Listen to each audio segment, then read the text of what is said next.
the ego, as a belief in separation, doesn't really forgive, but sometimes we confuse true forgiveness, which the Course defines as forgiving my brother for what he did not do.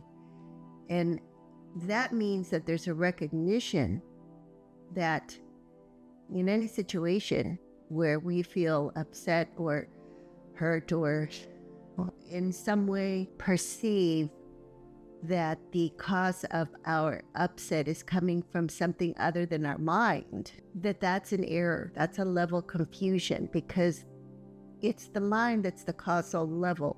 And what we do is the effect. So what we think, what we believe, what we perceive is going to lead to action, which is what we do. So what I do, what my brother is doing, is an effect of my own perception, of my own thinking.